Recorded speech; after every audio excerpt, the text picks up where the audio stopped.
है। देखिए गंगा नदी का दूसरा नाम क्या है? तो साथियों गंगा नदी का दूसरा नाम क्या है? तो भागीरथी होता है। तो ऑप्शन सी क्या हो जाएगा? बिल्कुल राइट ऑप्शन हो जाएगा। बिल्कुल आपका ओरिजिनल पेपर के सवाल होने वाले हैं जो पिछले वर्षों में आपका पेपर हुआ है।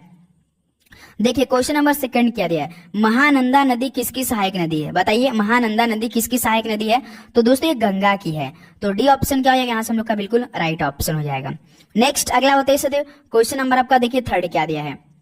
गुड़ी पड़वा त्योहार किस राज्य से संबंधित है? तो साथियों जो गुड़ी पड़वा त्योहार है, यहाँ पर त्याग लेगा त्योहार रहेगा, तो साथियों किस राज्य से संबंधित है? तो याद रखिएगा साथियों महाराष्ट्र राज्य से संबंधित है। ऑप्शन भी क्या हो जाएगा? बिल्कुल राइट ऑप्शन। जितने भी टॉपिक हम कवर करेंगे याद रखिएगा हर टॉपिक से आपको प्रश्न देखने को मिलेगा बाय चांस, लेकिन हाँ टॉपिक्स तो मिलेगा ही। बाय चांस किसी का पेपर में सवाल वो टॉपिक सवाल ना पूछे, लेकिन साथियों पढ़ के तो रखना हमें बिल्कुल अच्छी तरीके से तैयारी करके जाना, क्योंकि 57 लाख भाइयों से लड़ना है हमको इस बार। देखिए क्वेश्चन नंबर 4 देखिए, आंध्र प्रदेश का शास्त्रीय नृत्य कौन सा है? बताइए आंध्र प्रदेश का शास्त्रीय नृत्य कौन सा साथियों? चलिए राइट ऑप्शन दीजिए। तो दोस्तों ये कुचिपुड़ी से संबंधित है। डी ऑप्शन क्या हो जाएगा हम लोग का? बिल्कुल राइट ऑप्शन हो जाएगा। चलिए अगला सवाल देखते हैं। क्वेश्चन नंबर 5 देखिए, कौन सा पश्चिम बंगाल का नकाबपोश नृत्य है? बताइए पश्चिम बंगाल का नकाबपोश कौन सा नृत्य है? तो याद रखिएगा तो गंभीरा है। ऑप्शन ए हम लोग के यहाँ से क्या हो जाएगा? बिल्कुल राइट ऑप्शन हो जाएगा। नेक्स्ट अगला बताइए, क्वेश्चन नंबर आपका 6 देखिए क्या दिया है? प्रसिद्ध झावेरी बहनें किस शास्त्रीय नृत्य शैली से संबंधित है? तो जो प्रसिद्ध झावेरी बहनें थी ये किस शास्त्रीय नृत्य शैली से संबंधित रखती थी? तो साथियों मणिपुरी से संबंधित रखती थी। ऑप्शन सी क्या हो जाएगा? बिल्कुल राइट ऑप्शन हो जाएगा। चलिए अगला सवाल बताइए, क्वेश्चन नंबर आपका 7 देखिए क्या दिया है? किस राज्य में दंपा टाइगर रिजर्व स्थित है? तो बताइए किस राज्य में दंपा टाइगर रिजर्व स्थित है? तो ये साथियों का मिजोरम राज्य में स्थित है। ऑप्शन सी क्या हो जाएगा यहाँ से हम लोग का? बिल्कुल राइट ऑप्शन हो जाएगा। चैनल पे नहीं तो साथियों आप सभी को सब्सक्राइब कर लेना है, क्योंकि साथियों डेली 11 AM पे क्लास देते हैं शाम को 6:30 बजे। इसलिए साथियों क्योंकि एसएससी एमटीएस का कोई भी अपडेट हो नोटिफिकेशन हो इससे आपको तुरंत हमको प्रोवाइड करेंगे। कोई भी हो साथियों एडमिट कार्ड को लेकर हो, आपके देखिए आपका हॉल टिकट एडमिट कार्ड के बारे में जो भी नोटिफिकेशन आएगा आपको बिल्कुल प्रोवाइड करने वाले हैं। ओके देखिए क्वेश्चन नंबर 8 देखिए, नागार्जुना सागर परियोजना किस नदी पर निर्मित है? बताइए साथियों नागार्जुना सागर परियोजना किस नदी पर निर्मित है? तो ये आपका किस नदी पर? कृष्णा नदी पर निर्मित है। ऑप्शन क्या हो जाएगा यहाँ से? बिल्कुल राइट ऑप्शन हो जाएगा। नेक्स्ट अगला बताइए, क्वेश्चन नंबर आपका 9 देखिए, देवमाली किस राज्य की सबसे ऊंची चोटी है? तो साथियों देवमाली किस राज्य की सबसे ऊंची चोटी है? तो उड़ीसा राज्य की है। ऑप्शन सी क्या हो जाएगा हम लोग का? बिल्कुल राइट ऑप्शन हो जाएगा। नेक्स्ट अगला बताइए, क्वेश्चन नंबर आपका 10 देखिए, हिमालय पर्वत किस प्रकार के पर्वत का उदाहरण है? तो साथियों हिमालय पर्वत है किस प्रकार के पर्वत का उदाहरण है? राइट ऑप्शन दीजिए। तो याद रखिए वलित पर्वत के हैं ये। ऑप्शन क्या आ जाएगा हम लोग का? ए बिल्कुल राइट ऑप्शन हो जाएगा। चलिए नेक्स्ट अगला सवाल देखते हैं साथियों, क्वेश्चन नंबर आपका 11 देखिए, एशिया की दूसरी सबसे बड़ी कृत्रिम झील कौन सी है? तो दोस्त एशिया की दूसरी बड़ी कृत्रिम झील कौन सी है? तो याद रखिए इसमें जो ढेबर झील है ना, ये ढेबर झील आपके पेपर में पूछता है कि ढेबर झील किस राज्य में स्थित है? तो याद रखिए दोस्त ये राजस्थान राज्य में स्थित है। इंपॉर्टेंट सवाल बन सकता है पेपर में, याद रखिएगा। चलिए अगला सवाल बताइए साथियों, क्वेश्चन नंबर आपका 12 देखिए, प्रसिद्ध जोग जलप्रपात किस राज्य में स्थित है? तो साथियों जो प्रसिद्ध जोग जलप्रपात है किस राज्य में स्थित है? तो इस सवाल का राइट ऑप्शन क्या हो जाएगा? तो याद रखिए तो ये कर्नाटक राज्य में स्थित है। तो ऑप्शन भी यहाँ से हम लोग का बिल्कुल राइट ऑप्शन हो जाएगा। चलिए नेक्स्ट अगला बताइए, क्वेश्चन नंबर 13 देखिए, आप लोग जो क्लास डेली लेते हैं आप सभी से रिक्वेस्ट की क्लास लेने से कोई फायदा नहीं होगा कि हम डेली क्लास ले रहे हैं तो हम लोग का निकल ही जाएगा, ऐसी कोई बात नहीं। आपके मन में बिल्कुल ऐसा नहीं रखना है। कंपटीशन बहुत हार्ड होने वाला है, तो आपको जो भी क्लास लीजिए जो भी आप कॉन्सेप्ट कर रहे हैं उसको बिल्कुल अच्छी तरीके से कर लेना है। ऐसा नहीं कि छोड़ देना है, आप बिल्कुल आपको नहीं याद हो रहा है तो आपको सही उसको 2 से 3 बार देख कर ही जाना है। ये आपके मन में टारगेट होना चाहिए, क्योंकि एक सीट लेना इस बार तो 57 लाख फॉर्म अप्लाई हुआ है। आप लोग समझ सकते हैं तो जो प्रश्नों का लेवल होगा 2-4 सवाल तो आपको बिल्कुल ईजी आएगा। 2-4 सवाल आने से पेपर क्या होता है आपका ईजी नहीं हो जाता है। तो याद रखना है दोस्त, आप सभी से मेरी बातों को बिल्कुल दिल पे ना लीजिएगा, लेकिन याद है कि सिलेक्शन लेना है तो काफी थोड़ा तो कड़ा तो होना ही पड़ेगा। ओके चलिए नेक्स्ट अगला देखिए, चंबल नदी के तट पर कौन सा शहर स्थित है? तो सर चंबल नदी के तट पर कौन सा शहर स्थित है? तो याद रखिए तो कोटा शहर स्थित है। ऑप्शन भी क्या हो जाएगा? बिल्कुल राइट। आप सभी से एक सवाल हम पूछना चाह रहे हैं कि कोलकाता किस नदी के तट पर स्थित है? चलिए बताइए, इस सवाल का राइट ऑप्शन देंगे हम लोग, किस नदी के तट पर स्थित है आपका कोलकाता। ओके इस सवाल का राइट ऑप्शन हमें देंगे। नेक्स्ट अगला सवाल देखते हैं, क्वेश्चन नंबर आपका देखिए 14 क्या दिया है, एकाम्बरेश्वर मंदिर किस राजवंश द्वारा बनवाया गया था? तो साथियों एकाम्बरेश्वर मंदिर ये किस राजवंश द्वारा बनवाया गया था? तो साथियों ये पल्लव वंश के द्वारा बनवाया गया था। सी ऑप्शन क्या हो जाएगा? बिल्कुल राइट ऑप्शन हो जाएगा। नेक्स्ट अगला बताइए, क्वेश्चन नंबर आपका देखिए 15 क्या दिया है। होयसलेश्वर मंदिर किस राज्य में स्थित है? तो साथियों होयसलेश्वर मंदिर किस राज्य में स्थित है? तो ये आपका कर्नाटक राज्य में स्थित है। ऑप्शन ही हम लोग का क्या हो जाएगा यहाँ से? बिल्कुल राइट ऑप्शन हो जाएगा। नेक्स्ट अगला बताइए साथियों, क्वेश्चन नंबर आपका देखिए 16 क्या दिया है। दक्षिण पश्चिम रेलवे का मुख्यालय कहाँ पर स्थित है? कम से 2 से 3 शिफ्ट में ये सवाल पूछा गया था, याद रखिए। दक्षिण पश्चिम रेलवे का मुख्यालय कहाँ पर स्थित है? तो सदैव हुबली में स्थित है। ऑप्शन ए क्या हो जाएगा यहाँ से हम लोग का? बिल्कुल राइट ऑप्शन हो जाएगा। चलिए नेक्स्ट अगला सवाल देखते हैं। क्वेश्चन नंबर आपका 17 देखिए। नाबार्ड किस वर्ष अस्तित्व में आया? चलिए बताइए, नाबार्ड एक प्रकार का कृषि से रिलेटेड है साथियों, तो ये किस वर्ष अस्तित्व में आ गया था? तो दोस्तों ये 1982 में आ गया था। ऑप्शन यहाँ से क्या आ जाएगा हम लोग का? बी बिल्कुल राइट ऑप्शन हो जाएगा। चलिए नेक्स्ट अगला बताइए, क्वेश्चन नंबर आपका 18 देखिए क्या दिया है। फेडरल बैंक का मुख्यालय कहाँ पर स्थित है? बैंक से रिलेटेड साथियों आपके पेपर में हर शिफ्ट में 2 प्रश्न बनता है, तो याद रखिए इस बैंक अवेयरनेस से आप लोग जरूर पढ़िएगा। जितने भी सवाल बनते हैं पेपर में सीधे डायरेक्ट प्रश्न पूछता है कि फेडरल बैंक का मुख्यालय कहाँ पर स्थित है। तो दोस्त ये केरल में स्थित है। ऑप्शन सी क्या हो जाएगा? बिल्कुल राइट ऑप्शन हो जाएगा। चलिए नेक्स्ट अगला सवाल देखते हैं। क्वेश्चन नंबर आपका 19। आप सभी को हर एक सवाल का जवाब देते चलना है जो आपको सही लग रहा है, जिस सवाल का राइट ऑप्शन आ रहा है। ओके देखिए क्वेश्चन नंबर 19 देखिए। एशिया के देशों में अकेला कौन सा देश G8 में शामिल है? बताइए एशिया का ऐसा कौन सा देश है जो कि अकेला आपका G8 में शामिल है? तो वो देश कौन सा है? तो सभी वो जापान देश है। तो डी ऑप्शन हम लोग यहाँ से क्या हो जाएगा? बिल्कुल राइट ऑप्शन हो जाएगा। चलिए नेक्स्ट अगला बताइए। क्वेश्चन नंबर आपका देखिए 20। न्यूजीलैंड की राजधानी क्या होती है? चलिए बताइए न्यूजीलैंड की राजधानी क्या होती है? इस सवाल का आप राइट ऑप्शन आप सभी लोग हमें देंगे, क्योंकि ये सवाल आप सभी के लिए HW यानी होमवर्क होने वाला है। ओके ये सवाल आप लोग बिल्कुल सही से जवाब हमें देंगे, न्यूजीलैंड की राजधानी। चलिए अगला सवाल देखते हैं। इसी बात पे क्वेश्चन नंबर 21 का जवाब दीजिए सभी लोग। भारत में स्वर्ण जयंती ग्राम स्वरोजगार योजना किस वर्ष शुरू की गई थी?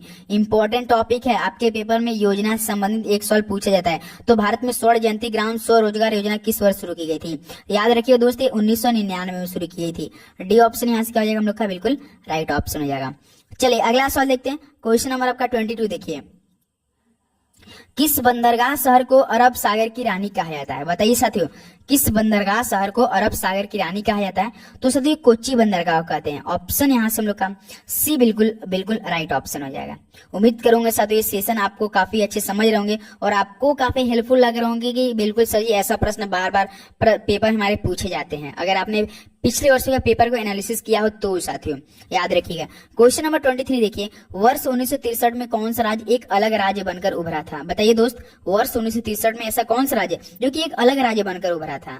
तो वो राज्य साथियों नागालैंड था। ऑप्शन हम लोग क्या जाएगा? बिल्कुल राइट ऑप्शन। आप सभी लोगों के लिए एक और होमवर्क में नागालैंड की राजधानी बताइए। चलिए सभी दोस्त बताएंगे इस वाला राइट ऑप्शन। नागालैंड की राजधानी क्या होती है बताएंगे सभी लोग कमेंट बॉक्स में। चलिए अगला देखते हैं। क्वेश्चन नंबर आपका 24 देखिए भारत का सबसे बड़ा केंद्र शासित प्रदेश कौन सा है? बताइए भारत का सबसे बड़ा केंद्र शासित प्रदेश कौन सा है? तो गुरुजी ये तो अंडमान और निकोबार द्वीप समूह है। तो बी ऑप्शन यहाँ से क्या हो जाएगा हम लोग का? बिल्कुल राइट ऑप्शन हो जाएगा। काफी इजी सवाल थे साथियों जो कि आपके पेपर में आया हुआ सवाल है। नेक्स्ट अगला चलिए क्वेश्चन नंबर आपका 25 देखिए। माजुली भारत के किस राज्य में ब्रह्मपुत्र नदी में एक नदी द्वीप है? बताइए दोस्त माजुली भारत के किस राज्य में ब्रह्मपुत्र नदी में एक नदी द्वीप है? तो इसलिए असम राज्य में स्थित है। ऑप्शन ए हम लोग का यहाँ से बिल्कुल राइट ऑप्शन हो जाएगा। ओके चलिए अगला सवाल देखते हैं। क्वेश्चन नंबर आपका 26 देखिए क्या दिया है। बोमडिला दर्रा किस राज्य में स्थित है? तो साथी जो बोमडिला दर्रा है ये किस राज्य में स्थित है? राइट ऑप्शन दीजिए। किस राज्य में स्थित है? दर्रा से भी प्रश्न बनते हैं आपके पेपर में। तो अरुणाचल प्रदेश में स्थित है। ऑप्शन यहाँ से हम लोग का दोस्त सी बिल्कुल राइट ऑप्शन हो जाएगा। कोई दिक्कत कोई क्वेश्चन हो साथ तो आप प्लीज हमें कमेंट बॉक्स में पूछ सकते हैं और क्या मेरा स्पीड सही है ये भी बता दीजिए, क्योंकि देखिए हम आपका समय बिल्कुल भी नहीं लेना चाह रहे। कम समय में साथ अधिक से अधिक सवालों को हल करने का प्रयास करते हैं। ओके देखिए क्वेश्चन नंबर 27 देखिए। कितने भारतीय राज्यों की सीमाएं नेपाल से जुड़ी हुई हैं? तो साथियों आपको बताना है कितने जो भारतीय राज्य ऐसे जो कि सीमा जो है नेपाल से जुड़ी हुई हैं। तो लगभग साथियों 5 ऐसे भारत के राज्य जो कि नेपाल की सीमा से जुड़ी हुई हैं। तो यहाँ से डी ऑप्शन 5 हम लोग का बिल्कुल राइट ऑप्शन हो जाएगा। ओके चलिए अगला सवाल देखते हैं। क्वेश्चन नंबर आपका 28 देखिए। भारत के पड़ोसी देशों की संख्या कुल कितनी है? भाई साहब ये 2021 के पेपर में सवाल पूछा गया था कि भारत के पड़ोसी देशों की संख्या कुल कितनी है, बता सकते हैं आप लोग? बताइए। तो लगभग गुरुजी, लगभग नहीं, अप्रॉक्स एग्जैक्टली 9 है। यहाँ से सी ऑप्शन हम लोग का बिल्कुल राइट ऑप्शन हो जाएगा। चलिए अगला सवाल देखते हैं। क्वेश्चन नंबर आपका 29 देखिए। नेताजी सुभाष चंद्र बोस अंतर्राष्ट्रीय हवाई अड्डा कहाँ पर स्थित है? बताइए, नेताजी सुभाष चंद्र बोस अंतर्राष्ट्रीय हवाई अड्डा कहाँ पर स्थित है? तो साथी कोलकाता शहर में स्थित है। ऑप्शन यहाँ से क्या आ जाएगा हम लोग का? सी बिल्कुल राइट ऑप्शन हो जाएगा। चलिए अगला सवाल देखते हैं। क्वेश्चन नंबर आपका 30 देखिए क्या दिया है। कोल जनजाति किन राज्यों में पाई जाती है? मोस्ट इंपॉर्टेंट सवाल है गुरुजी, इस पे आप लोग अभी से 2-2 बार स्टार लगा के चलेंगे। कोल जनजाति किन राज्यों में पाई जाती है? तो साथियों मध्य प्रदेश और उत्तर प्रदेश में पाई जाती है, एमपी और यूपी में पाई जाती है। तो बी ऑप्शन क्या हो जाएगा हम लोग का? बिल्कुल राइट ऑप्शन हो जाएगा। तो साथियों अभी तक आप लोगों ने चैनल पे नहीं सब्सक्राइब किया तो सब्सक्राइब जरूर कीजिए साथियों, क्योंकि देखिए आपका एग्जाम यहाँ से 1.5 महीना बाकी है, तो आपको एक भी क्वेश्चन बाहर नहीं जाने देंगे। बिल्कुल आपको हर एक प्रश्न को टच ही करा कर भेजेंगे आपके पेपर में, याद रखिएगा साथियों, क्योंकि मुझे भी एग्जाम ही देना आपके साथ। तो याद रखिएगा साथियों, भारत का कौन सा राज्य क्रोमाइट का मुख्य उत्पादक है? बताइए दोस्त, कौन सा भारत का ऐसा राज्य जो क्रोमाइट का मुख्य उत्पादक है? तो साथियों उड़ीसा राज्य है। यहाँ से ऑप्शन सी हम लोग का बिल्कुल राइट ऑप्शन हो जाएगा। चलिए नेक्स्ट अगला सवाल देखते हैं। क्वेश्चन नंबर आपका 32 देखिए। स्वतंत्र भारत की टीम के प्रथम टेस्ट क्रिकेट कप्तान कौन थे? 2021 का सवाल है ये। स्वतंत्र भारत की टीम के प्रथम टेस्ट क्रिकेट कप्तान कौन थे? राइट ऑप्शन दीजिए। तो याद रहे दोस्त, लाला अमरनाथ थे। ऑप्शन ए हम लोग का यहाँ से बिल्कुल राइट ऑप्शन हो जाएगा। चलिए अगला सवाल बताइए। क्वेश्चन नंबर आपका 33 देखिए क्या दिया है। पहला सार्क सम्मेलन किस वर्ष हुआ था? तो साथियों जो पहला सार्क सम्मेलन हुआ था ये किस वर्ष में हुआ था? राइट ऑप्शन दीजिए। तो दोस्त ये 1985 में हुआ था। ऑप्शन यहाँ से क्या हो जाएगा हम लोग का? बी बिल्कुल राइट ऑप्शन हो जाएगा। ओके चलिए अगला बताइए। क्वेश्चन नंबर आपका 34 देखिए। बेटन कप किस खेल से संबंधित है? जो बेटन कप है दोस्त ये किस खेल के साथ संबंधित रखता है? राइट ऑप्शन दीजिए। तो दोस्तों ये हॉकी संबंधित रखता है। ओके ऑप्शन सी हॉकी हम लोग का बिल्कुल राइट ऑप्शन हो जाएगा। चलिए अगला सवाल देखते हैं। क्वेश्चन नंबर आपका देखिए 35 क्या दिया है।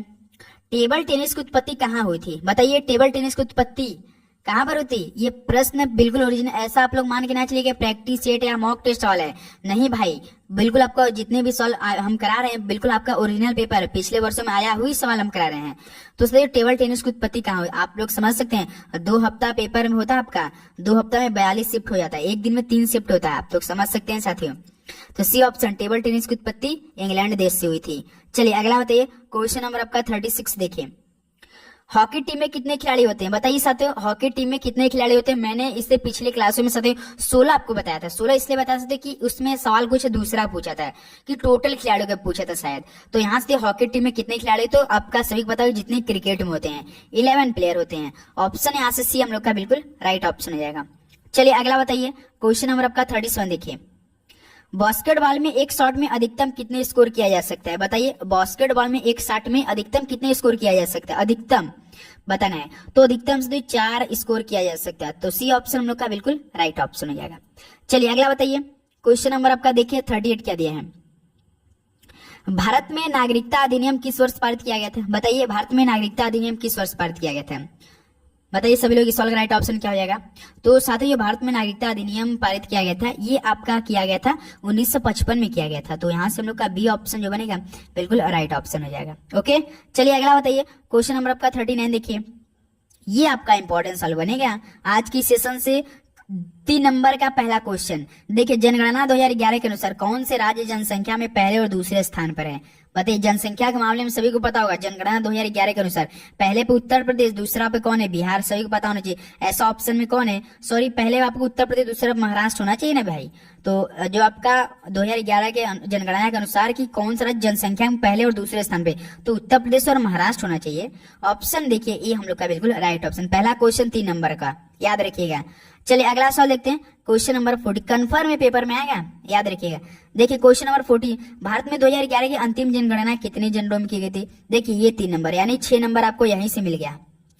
याद रखिएगा भारत में 2011 की अंतिम जनगणना कितने चरणों में की गई थी? चरण की बात हो रहा है तो 2 चरणों में की गई थी। और जो आपका 2011 की जनगणना हुई थी, अगर आपके पेपर में सवाल पूछा कि नवीनतम जनगणना किससे बोलते हैं, किस वर्ष की, तो 2011 वाला बोलती है। याद रखिएगा मोस्ट इंपॉर्टेंट नवीनतम जनगणना 2011 की है।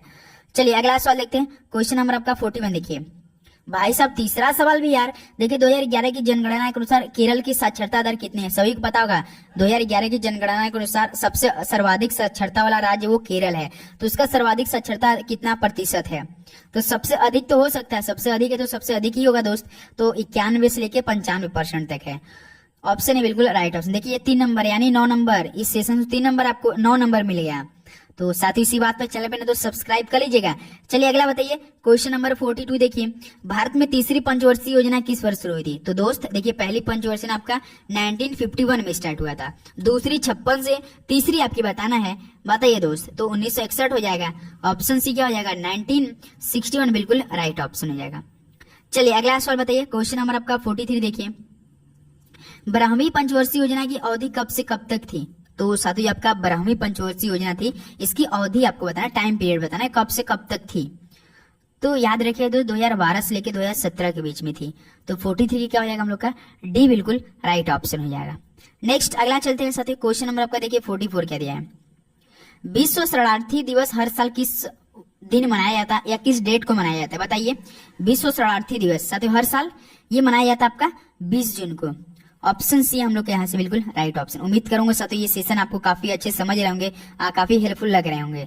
तो प्लीज साथियों आप लोग हर एक सवाल को अच्छे से याद करके जाएंगे, कोई भी आपका टाइम वेस्टिंग वाला सवाल नहीं है मेरे भाई, याद रखिए पूरे आपका सिलेक्शन वाला प्रश्न होने वाला है। देखिए क्वेश्चन नंबर 45 क्या दिया है, अंतर्राष्ट्रीय ओलंपिक दिवस कब मनाया जाता है? बताइए साथियों अंतर्राष्ट्रीय ओलंपिक दिवस कब मनाया जाता है? तो ये साथियों आपका 23 जून को मनाया जाता है। तो डी ऑप्शन क्या हो जाएगा हम लोग का? बिल्कुल राइट ऑप्शन हो जाएगा। चलिए अगला बताइए क्वेश्चन नंबर आपका देखिए 46 क्या दिया है, विश्व का सबसे बड़ा आइसलैंड कौन है? तो साथियों विश्व का जो सबसे बड़ा आइसलैंड है वो कौन है? आइसलैंड की बात हो रहा है तो आपका ऑप्शन देखिए ग्रीनलैंड दिया, तो विश्व का सबसे बड़ा आइसलैंड है ग्रीनलैंड।